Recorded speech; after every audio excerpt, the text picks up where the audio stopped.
Last year we saw around 300 children who were abused or had some form of trauma in their life. But last year there was also 3,000 documented cases of child abuse in our county. So we're seeing less than a tenth of those cases. How can we do more?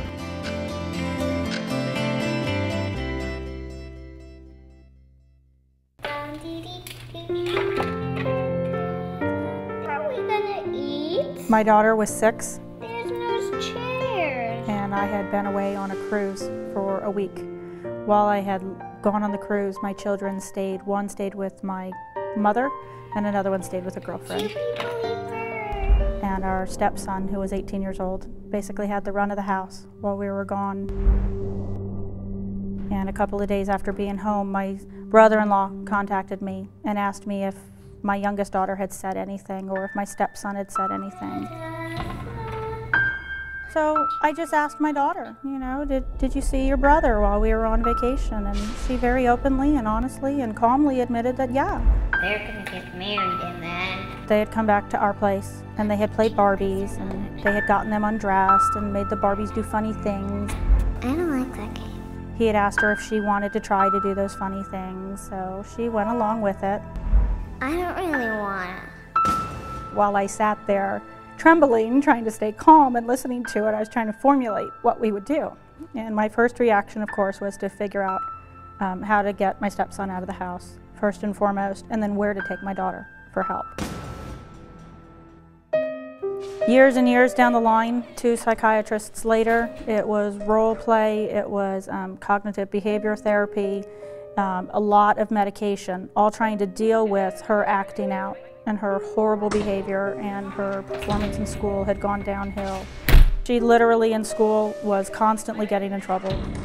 She was getting in fist fights. She was on track to be suspended and expelled from her middle school. It just continued to accelerate, and the older she got, the worse it got, because she's actually taller than I am. So physically containing her was becoming difficult for me. I was at a loss. I was willing to try anything, so I ended up going online and just Google searching different things. Crisis Center popped up. I went in for the interview. They explained that the whole premise of their program is to help recover from a sexual assault. They weren't there to prescribe medication to my daughter or to deal with ADD suspicions or educational problems. They were going to take it all the way back to the very first event and work forward. And when they told me that, it struck such a bell. I was like, that's it. You know, it all started there. I'm only crying because it was like such a common or simple idea that I couldn't believe I had been through so many years of different techniques and procedures, and nobody had suggested maybe the whole root cause of it is she's still struggling with what happened to her. And they helped me recover, and they helped me identify that I had, in essence, frozen time. I was protecting my 6-year-old daughter throughout all those years, being her advocate.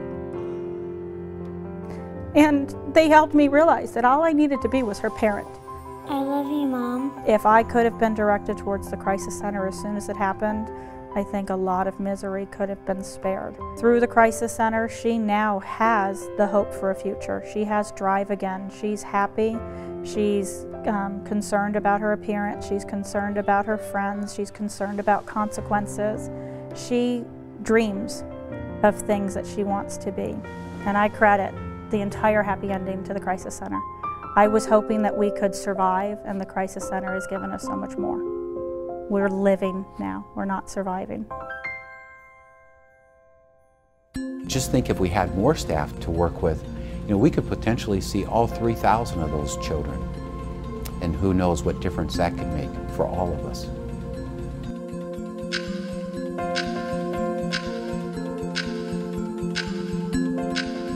Each week we answer on average about 30 calls from people who are thinking about taking their life. Yet last year there was also 199 suicides in our county. Where were we for those people? We want to be there, and we know we can be there. If we have more, we can do more.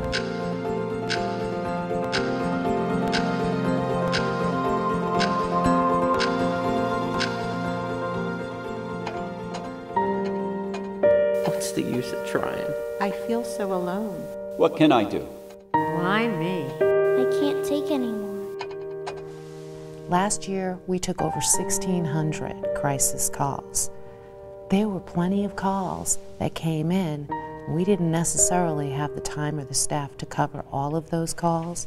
So just one more person for 1 hour could make the difference between somebody living and dying. I wish it was all over.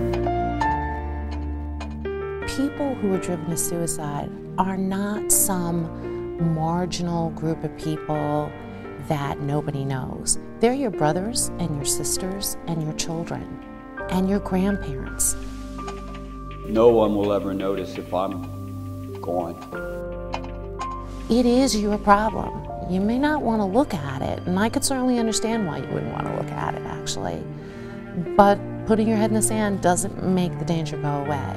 There's a million things that we could be doing that could actually prevent suicide. We do have evidence-based practices out there. We're just not doing it. If we had more money, we'd be doing more because we do know what to do. We just don't have the money to do it right now. If we each did our part, and it's a very small part, it's your Starbucks card for the month. If we each did that, then we could, each of us, say that we saved somebody. I love you. I love you too. I never stopped thinking about that potential, about all of those people who could bring something to our society. All of that potential is being squandered, and it doesn't have to be that way. We have a chance to fix that. There's so many things we can't fix. We can fix that. And if we do nothing else, I think we should try. The reality is, every single 15 seconds, somebody in this country kills themselves. So, how many minutes do you want to waste?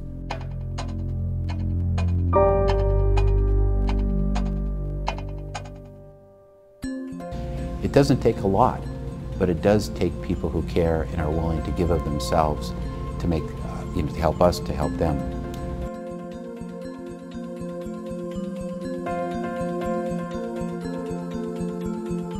We see about 300 women a year who have been sexually assaulted. We know that that represents less than 1/3 of all the sexual assaults in our community.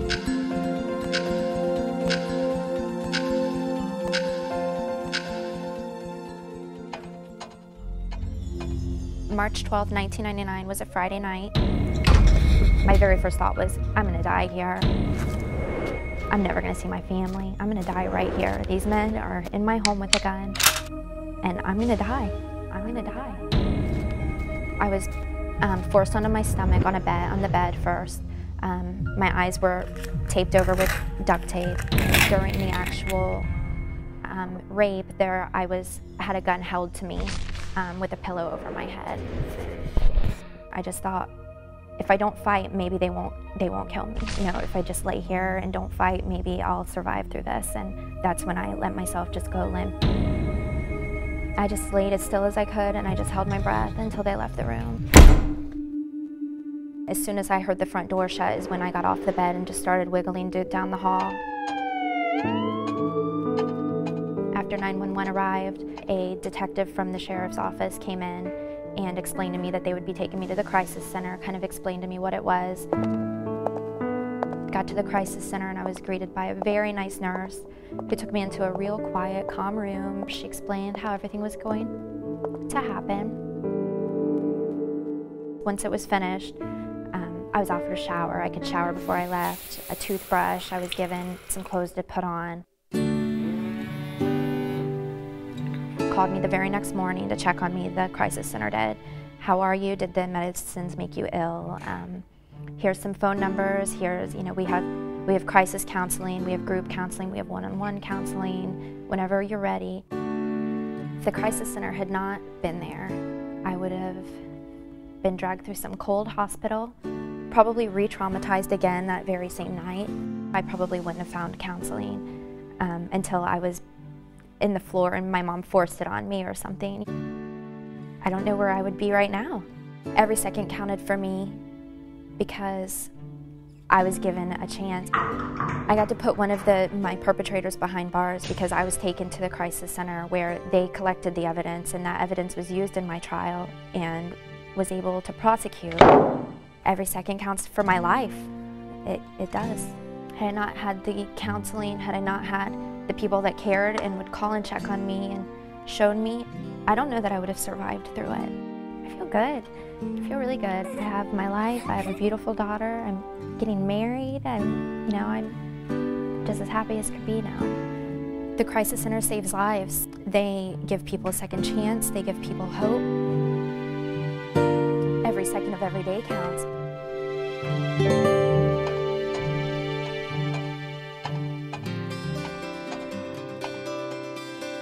That's why it's so important that the Crisis Center be there 24/7.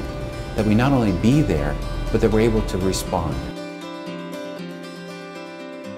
We want to do more. We can do more. We must do more. But we can only do that if we have more to do it with.